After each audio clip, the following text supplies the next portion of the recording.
नारायण नारायण। अर्जुन भगवान से पूछते हैं, जिनको आत्मज्ञान हो गया, उनकी बुद्धि स्थिर हो गई, तो उनके क्या लक्षण है? स्थिर बुद्धि किसकी होती है? आत्मा में संतुष्ट कौन होता है? जिस समय साधक संपूर्ण कामनाओं का त्याग कर देता है, तब वो अपनी आत्मा में संतुष्ट हो जाता है। क्या मनुष्य समस्त इच्छाओं का त्याग कर सकता है? अवश्य कर सकता है। मनुष्य दो तरह से कार्य कार्य में लगता है। एक तो मेरा कर्तव्य है ये मान के, और दूसरा कि मुझे ये चाहिए वो चाहिए ये मान के। जैसे कोई व्यापारी धन के लिए व्यापार करता है, और कोई कर्तव्य समझकर कि इससे जो प्राप्त होगा उससे परिवार का निर्वाह होगा, और इसके द्वारा अतिथि की सहायता होगी। जो कर्तव्य की दृष्टि से कार्य करता है वो पाप नहीं करता, ईमानदारी रखता है, और जो मिले उसे भगवान का मंगलमय विधान मानता है। जो धन संग्रह कामना रख के कार्य करेगा, वो झूठ कपट बेईमानी करेगा। इसके बाद भी उसे व्यापार में मुनाफा होगा इसका पता नहीं, पर दुख टेंशन डर डर में जरूर रहेगा। कर्तव्य करो पर इच्छा मत करो। ममता कामना रखे या ना रखे, उसे जो मिलना होगा वही मिलेगा, उससे ज्यादा नहीं। कामना का सर्वथा त्याग और अपने कर्तव्य में 100% दे, तो उसकी बुद्धि स्वाभाविक स्थिर रहेगी। योग की प्राप्ति, योग यानी परमात्मा के साथ समीपता या क्षमता में स्थिति। किसी प्रकार की कामना और ममता नहीं रखे, कर्तव्य की दृष्टि से कार्य करे, तो उसकी बुद्धि निश्चल हो जाएगी, और परमात्मा में रखने से अचल हो जाएगी। इसमें समय नहीं लगता। कामना का त्याग करते ही वो आत्मा में संतुष्ट हो जाता है, और परमात्मा की प्राप्ति हो जाती है। उसे पता लग जाता है कि वो शरीर नहीं है। संसार का त्याग और परमात्मा में स्थिति। संसार का त्याग यानी किसी प्रकार की ममता और कामना नहीं रखना। नारायण नारायण नारायण नारायण। राम राम जी सर। हाँ जी। आज छठे अध्याय का 35वां श्लोक है। ठीक है, मैं बोलता हूँ। अध्याय 6 श्लोक 35। श्री भगवान उवाच असंशयं महाबाहो मनो दुर्निग्रहं चलम् अभ्यासेन तु कौन्तेय वैराग्येण च गृह्यते। श्री भगवान उवाच असंशयं महाबाहो मनो दुर्निग्रहं चलम् अभ्यासेन तु कौन्तेय वैराग्येण च गृह्यते। श्री भगवान बोले, हे महाभाव, ये मन बड़ा चंचल है और इसका निग्रह करना भी बड़ा कठिन है। ये तुम्हारा कहना बिल्कुल ठीक है, परंतु हे कुंती नंदन, अभ्यास और वैराग्य के द्वारा इसका निग्रह किया जाता है। अर्जुन ने 2 श्लोकों में प्रश्न किया और भगवान ने आधे श्लोक में उसका उत्तर दिया। इससे सिद्ध होता है कि भगवान ने मन की एकाग्रता को अधिक महत्व नहीं दिया। हाँ जी, प्रीति। प्रीति नारायण जी, नारायण आपको जी अनम्यूट प्रणाम कर। करें। नारायण। श्रीभगवानुवाच असंशयं महाबाहो मनो दुर्निग्रहं चलम् अभ्यासेन तु कौन्तेय वैराग्येन च गृह्यते। नारायण नारायण। राघव। राम राम जी सर। राम राम। श्री भगवान उवाच असंशयं महाबाहो मनो दुर्निग्रहश्चलम् अभ्यासेन तु कौन्तेय वैरागेण च गृह्यते। ये ग्रह्यते नहीं है, गृह्यते है, गृह्यते। गृह्यते। हाँ, वैराग्येण च गृह्यते। वैरागेण च ठीक है, गृह्यते। ठीक है। रेखा। राम राम प्रणाम जी सा। राम राम। श्री भगवानुवाच असंशयं महाबाहो मनो दुर्निग्रहं चलम् अभ्यासेन तु कौन्तेय वैराग्येन च गृह्यते। नारायण नारायण। हम्म। सुलोचना।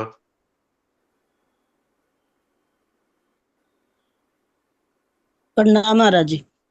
प्रणाम। श्री भगवान वाच असंशये महाबाहो मनो दूर निग्रहं चलम् अभ्यासेन कौन्तेय अभ्यासेन तो कौन्तेय वैराग्येन च गृह्यते। ठीक है, मोनिका। प्रणाम। प्रणाम।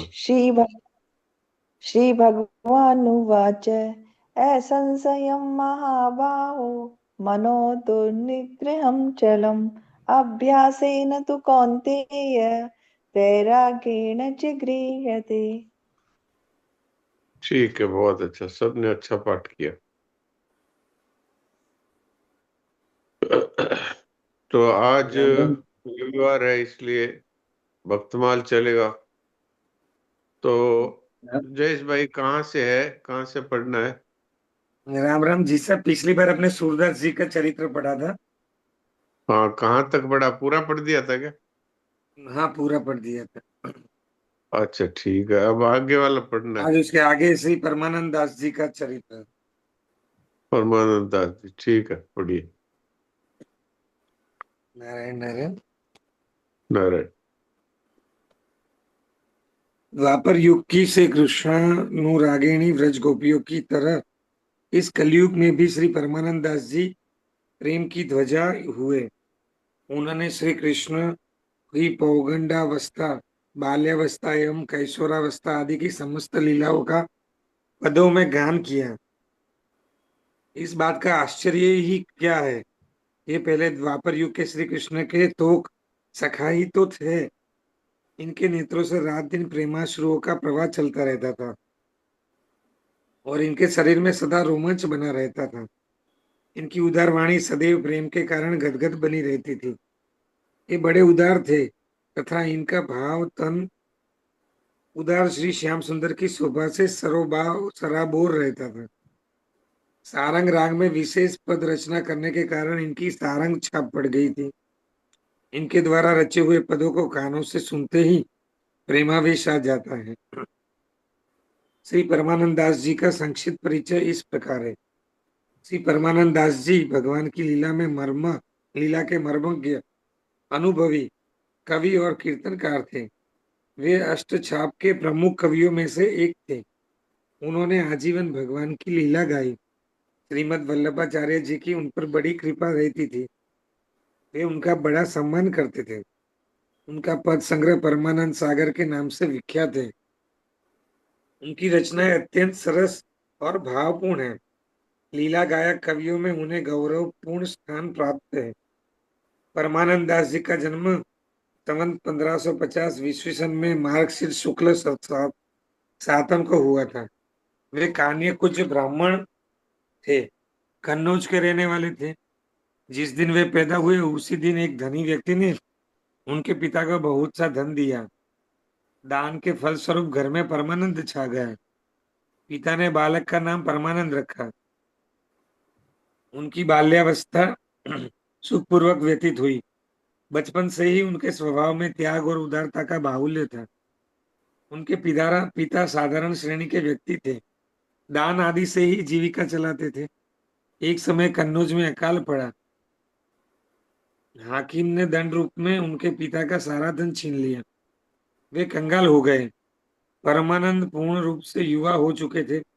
अभी तक उनका विवाह नहीं हुआ था। पिता को सदा उनके विवाह की चिंता बनी रहती थी और परमानंद उनसे कहा करते थे कि आप मेरे विवाह की चिंता न करें, मुझे विवाह ही नहीं करना है। जो कुछ आय हो उससे परिवार वालों का पालन करें, साधु सेवा और अतिथि सत्कार करें। पर पिता को तो द्रव्योपार्जन की धुन सवार थी। वे घर से निकल पड़े, देश विदेश में घूमने लगे। इधर परमानंद भगवान के गुण कीर्तन, लीला गान और साधु समागम में अपने दिन बिताने लगे। वे युवावस्था में ही अच्छे कवि और कीर्तनकार के रूप में प्रसिद्ध हो गए। लोग उन्हें परमानंद स्वामी कहने लगे। 26 साल की अवस्था तक वे कन्नौज में रहे। उसके बाद वे प्रयाग चले आए। स्वामी परमानंद की कुटी में अनेकानेक साधु संत सत्संग के लिए आने लगे। उनकी विरक्ति बढ़ती गई और काव्य तथा संगीत में वे पूर्ण रूप से निपुण हो गए। स्वामी परमानंद एकादशी की रात्रि को जागरण करते थे, भगवान की लीलाओं का कीर्तन करते थे। प्रयाग में भगवती कालिंदी के दूसरे तट पर दिग्विजयी महाप्रभु वल्लभाचार्य का अडेल में निवास स्थान था। महाप्रभु का जलधरिया कपूर परमानंद स्वामी के जागरण उत्सव में सम्मिलित हुआ करता था। एक दिन एकादशी की रात को स्वामी परमानंद कीर्तन कर रहे थे। कपूर चल पड़ा। यमुना में नाव नहीं थी, वह तैरकर इस पार आ गया। परमानंद स्वामी ने देखा कि उसकी गोद में एक श्याम वर्ण का शिशु बैठा है। उसके सिर पर मयूर पिच का मुकुट है, नयन कमल के समान प्रफुल्लित है, अधरों पर अमृत की ज्योत्सना लहरा रही है, गले में वनमाला है, पीतांबर में उसका शरीर अत्यंत मनोमोहक लगसा लग रहा है। परमानंद के दिव्य संस्कार जाग उठे। उन्हें पूर्ण विश्वास हो गया कि भक्त की माधुर्यमयी गोद में भगवान श्याम सुंदरी उनका कीर्तन सुन रहे हैं। उत्सव समाप्त हो गया। स्वप्न में उन्हें श्री वल्लभाचार्य के दर्शन की प्रेरणा मिली। वे दूसरे दिन उनसे मिलने के लिए चल पड़े। मिलने पर आचार्य प्रवर ने उनसे भगवान का यश वर्णन करने को कहा। परमानंद जी ने वीरा का पद गाया। जी की साधु जो जी ही रही बहुरी गोपाल देखी नहीं पाए, बिलपत कुंज हीरी। एक दिन सोजू सखी यही मार्ग, बेचन जात दहीरी, बेचन जात दहीरी। प्रीति के लिए दान मिस मोहन, मेरी बाह गहीरी, बिनु देखे छिनु जात कलपसम, बिरहा अनल दहीरी। परमानंद स्वामी बिनु दर्शन, नैनन नदी बहीरी। उन्होंने आचार्य को बाल लीला के अनेक पद सुनाए। आचार्य ने उन्हें ब्रह्म संबंध दिया। परमानंद स्वामी से दास बन गए। संवत 1582 ईस्वी सन में वे महाप्रभु जी के साथ व्रज गए। उन्होंने इसी यात्रा में आचार्य को अपने पूर्व निवास स्थान कन्नौज में ठहराया था। आचार्य उनके मुख से हरि तेरी लीला की सुधि आवे पद सुनकर 3 दिनों तक मूर्छित रहे। वे आचार्य प्रवर के साथ सर्वप्रथम गोकुल आए। कुछ दिन रहकर वे उन्हीं के साथ वहां से गोवर्धन चले आए। वे सदा के लिए गोवर्धन में ही रह गए। सुरभि कुंड पर श्याम तमाल वृक्ष के नीचे उन्होंने अपना स्थायी निवास स्थिर किया। वे नित्य श्रीनाथ जी का दर्शन करने जाते थे। कभी कभी नवनीत प्रिय के दर्शन के लिए गोकुल भी जाया करते थे। संवत 1602 ईस्वी सन में गोसाई विठलनाथ जी ने उनको अष्टछाप में सम्मिलित कर लिया। वे उच्च कोटि के कवि और भक्त थे। भगवान के लीला गान में उन्हें बड़ा रस मिलता था। एक बार विठलनाथ जी के साथ जन्माष्टमी को वे गोकुल आए। नवनीत प्रिय के सामने उन्होंने पद गान किया। वे पद गाते गाते सुध बुध भूल गए। ताल स्वर का उन्हें कुछ भी पता नहीं रहा। उसी अवस्था में वे गोवर्धन लाए गए। मूर्छा समाप्त होने पर अपनी कुटी में आए। उन्होंने बोलना छोड़ दिया। गोसाई जी ने उनके शरीर पर हाथ फेरा। परमानंद दास ने नयनों में प्रेमाश्रु भरकर कहा कि प्रेम पात्र तो केवल नंद नंदन है, भक्त तो सुख और दुख दोनों में उन्हीं की कृपा के सहारे जीते रहते हैं। संवत 1641 ईस्वी सन में भाद्रपद कृष्ण नवमी को उन्होंने गोलोक प्राप्त किया। वे उस समय सुरभि कुंड पर ही थे। मध्याह्न का समय था। गोसाई विठलनाथ उनके अंत समय में उपस्थित थे। परमानंद का मन युगल स्वरूप की माधुरी में संलग्न था। उन्होंने गोसाई जी के सामने निवेदन किया। राधे बैठी तिलक संवारती, मृगनेनी कुसुमायुध कर धरी, नंद सुवन को रूप विचारती, दर्पण हाथ सिंगार बनावती, बासर जुग समटारती, अंतर प्रीति श्याम सुंदर सो, हरि संग केली संभारती, बासर गत रजनी ब्रज आवत, मिलत गोवर्धन प्यारी, परमानंद स्वामी के संग मुदित भई ब्रज नारी। इस प्रकार श्री राधा कृष्ण के रूप सुधा का चिंतन करते हुए उन्होंने अपनी गोलोक यात्रा संपन्न की। नारायण नारायण नारायण। जिसा यहाँ पर हाँ, आगे केशव भट्ट जी का पढ़िए फिर। आगे श्री केशव भट्ट जी। नारायण नारायण। श्री केशव भट्ट जी मनुष्य में मुकुटमणि हुए, जिनकी महामहिमा सारे संसार में फैल गई। आपके नाम के साथ काश्मीरी यह विशेषण अति प्रसिद्ध हो गया था। आप पापों एवं पाप रूप लोगों को ताप देने वाले तथा जगत के आभूषण स्वरूप थे। आप परम सुदृढ़ श्री हरि भक्त रूपी कुठार से पाखंड धर्म रूपी वृक्षों का समूलोच्छेद करने वाले हुए। अपने आपने मथुरापुरी में यवनों के बढ़ते हुए आतंक को देखकर उनसे वाद विवाद कर उन परम उद्दंड यवनों को बलपूर्वक हराया। अनेकों अजय काजी आपकी सिद्धि का चमत्कार देखकर एकदम भयभीत हो गए। आपका युग युग यह सुयश सारे संसार में प्रसिद्ध है। सब संत इसके साक्षी हैं। श्री केशव भट्ट जी के विषय में संक्षिप्त विवरण इस प्रकार है। आपका जन्म काश्मीरी ब्राह्मण कुल में 12वीं शताब्दी के लगभग हुआ माना जाता है। कुछ इतिहास वेत्ताओं का कथन है कि काशी में श्री रामानंद जी और नदिया में श्री चैतन्य देव जी से आपका सत्संग हुआ था। एक बार दिग्विजय निमित्त पर्यटन करते हुए आप नवद्वीप में आए। वहां का विद्वत वर्ग आपसे भयभीत हो गया। तब श्री कृष्ण चैतन्य महाप्रभु अपने शिष्य वर्ग को साथ लेकर श्री गंगा जी के परम सुखद पुलिन पर जाकर बैठ गए और बालकों को पढ़ाते हुए शास्त्र चर्चा करने लगे। उसी समय टहलते हुए श्री केशव भट्ट जी भी आकर आपके समीप बैठ गए। तब श्री महाप्रभु जी अत्यंत नम्रता पूर्वक बोले, सारे संसार में आपका सुयश सुयश छा रहा है।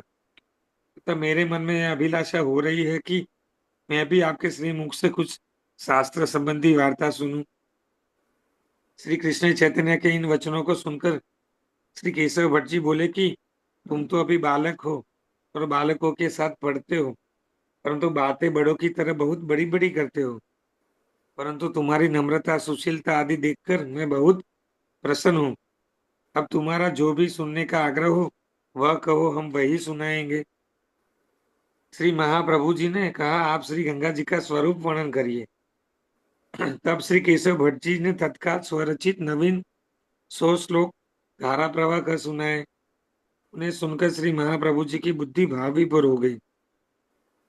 तत्पश्चात 1900 श्लोकों में से एक श्लोक कंठस्थ करके श्री महाप्रभु जी ने श्री केशव भट्ट जी को सुनाया और निवेदन किया, इस श्लोक की व्याख्या एवं दोष और गुणों का भी वर्णन करिए। सुनकर श्री केशव भट्ट जी ने कहा कि भला मेरी रचना में दोष कहाँ। श्री महाप्रभु जी ने कहा, काव्य रचना में दोष का लेश रहना स्वाभाविक ही है। यद्यपि आप मुझे आज्ञा दे तो मैं इसके दोष गुण कह सुनाऊं। तब आपने कहा, अच्छा तुम ही कहो। तब श्री प्रभु जी ने उस श्लोक की गुण दोष में एक नवीन व्याख्या कर दी। श्री केशव भट्ट जी ने कहा, अच्छा अब हम प्रातःकाल तुमसे फिर मिलेंगे और इस पर अपना विचार व्यक्त करेंगे। ऐसा कहकर आप अपने निवास स्थान पर चले आए और एकांत में श्री सरस्वती जी का ध्यान किया। श्री सरस्वती जी तत्काल एक बालिका के रूप में इनके सन्मुख उपस्थित हुई। आपने उपलम्ब भरे स्वर में कहा कि सारे संसार को जीतवा करके आपने एक बालक से मुझे हरा दिया। श्री सरस्वती जी ने कहा, वे बालक नहीं है, ये तो साक्षात लोकपालक भगवान है और मेरे स्वामी हैं। भला मेरी सामर्थ्य ही कितनी है जो मैं उनके सम्मुख खड़ी होकर वाद विवाद कर सकूं। श्री सरस्वती जी की यह सुख स्तोत्रमयी वाणी सुनकर श्री केशव भट्ट जी मन में बड़े हर्षित हुए और वाद विवाद के भाव का परित्याग करके श्री कृष्ण चैतन्य महाप्रभु जी के पास आए तथा बहुत प्रकार से विनय प्रार्थना की।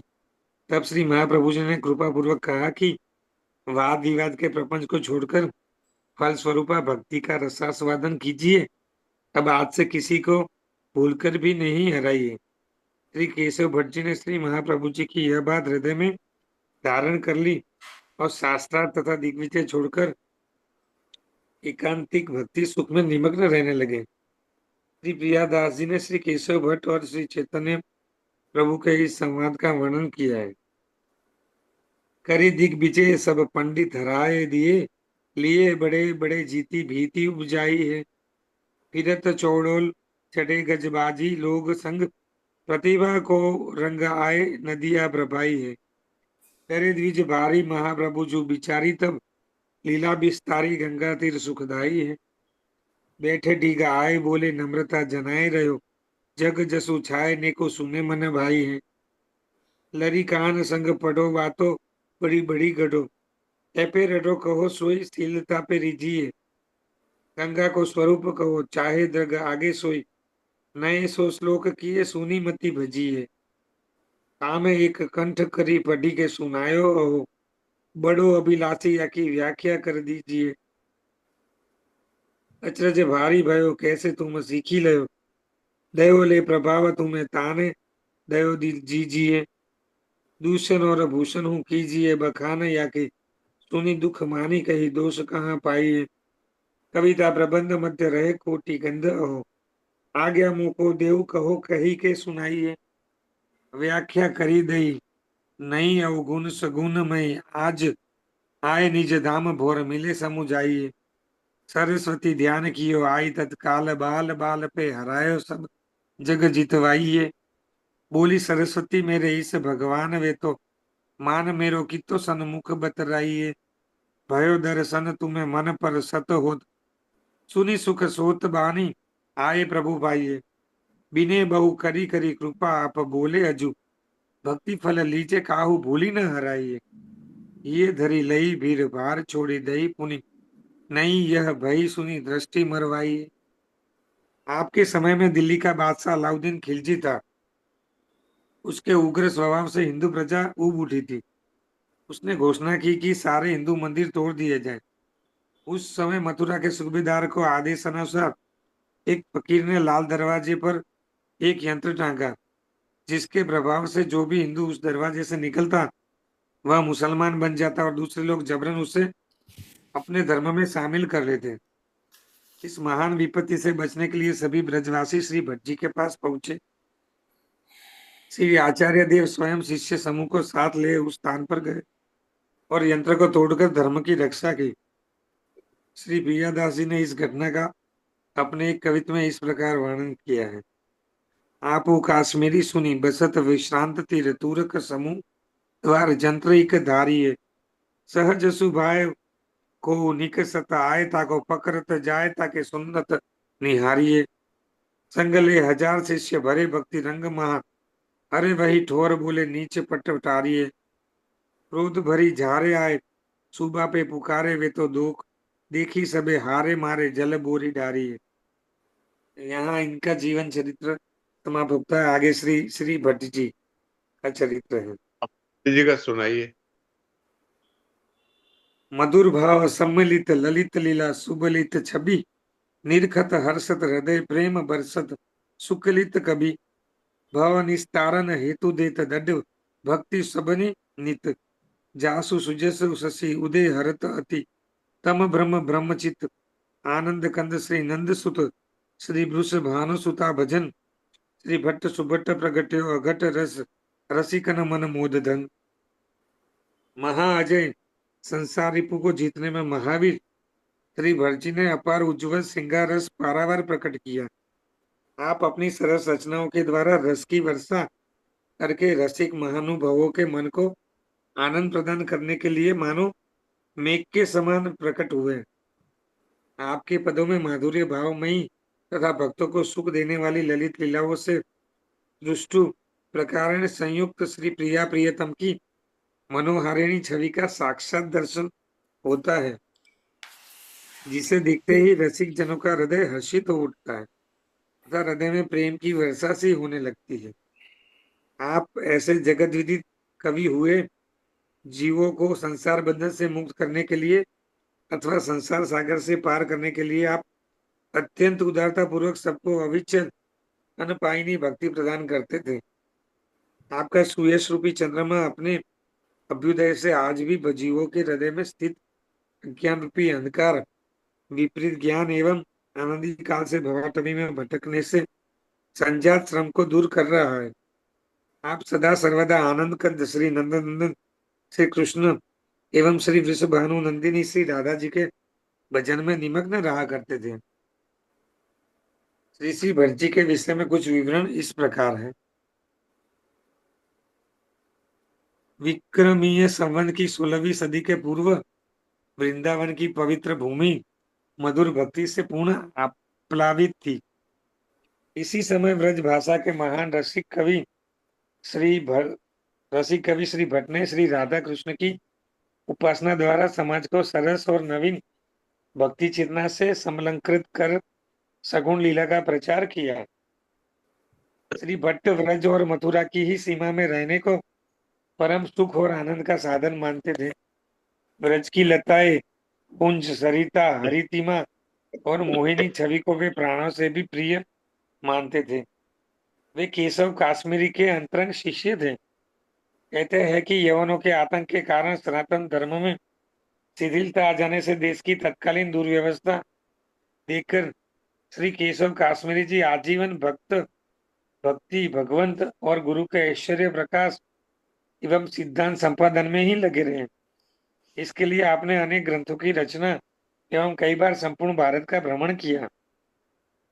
फलस्वरूप वैष्णवता का तो खूब प्रचार प्रसार हुआ, परंतु ब्रज रस के यथेष्ट वर्णन की आपकी लालसा शेष ही रह गई।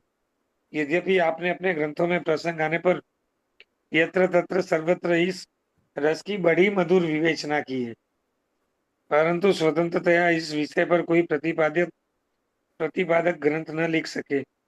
इसका एक कारण यह भी था कि आपको यह अंदेशा था कि यदि ब्रज प्रेम का वर्णन करने में आत्मविभोर हो गया तो फिर उस प्रेम प्रवाह से बाहर निकलना मुश्किल हो जाएगा। ऐसे में सनातन धर्म के प्रचार का कार्य रुक जाएगा। अतः आपने स्वयं इस संबंध में कुछ न लिखकर अपने अंतरंग शिष्य श्री भट्ट जी को प्रेरणा कर इस रस का प्रकाश कराया। वर्णन आया है कि श्री श्री भट्ट जी जब अत्यंत तन्मय होकर व्रजलीला का वर्णन करने लगे तो उस प्रवाह में आपने श्री युगल किशोर की कुंज क्रीड़ा के 100 शतक रच डाले और सबको ले जाकर श्री गुरुदेव जी के कमलों में अर्पित कर दिया। श्री केशव काश्मीरी जी ने जब उन पदों को देखा तो विचार किया कि इन्होंने तो प्रेमावेश में श्रृंगार रस की परम गोपनीय से भी गोपनीय लीलाओं को एकदम प्रकट कर दिया है। भला इस कराल कली काल में इस रस के ऐसे अधिकारी कहाँ हैं जो यथावत इसको समझ सके। अतः आपने सब का सब श्री यमुना जी को भेंट कर दिया और कहा कि श्री यमुना जी जो कृपा करके प्रसाद रूप में दे वही प्रकाशित किया जाए। श्री यमुना जी ने 100 पदों को छोड़कर शेष सबको स्वयं में आत्मसात कर लिया। वही 100 पद श्री युगल शतक के नाम से प्रसिद्ध हैं। एक बार वे भगवती कलिनंदन नंदिनी के परम पवित्र तट पर विचरण कर रहे थे। उन्होंने नीरव और नितांत शांत निकुंजों की ओर दृष्टि डाली। भगवान की लीला माधुरी का रस नैनों में उमड़ आया। आकाश में काली घटाएं छा गई। यमुना की लहरों का यौवन चंचल हो उठा। वंशी वट पर नित्य रास करने वाले राधा रमन की वंशी स्वर लहरी ने उनकी चित्तवृत्ति पर पूरा पूरा अधिकार कर लिया। वे नंदन और श्री राधा रानी की रसमयी छवि पर सर्वस्व समर्पण करने के लिए विकल हो उठा। सरस्वती ने उनके कंठ देश में करवट ली। सरस समीर की मंद मंद गति उनकी दिव्य संगीत सुधा से आलोडित हो उठी।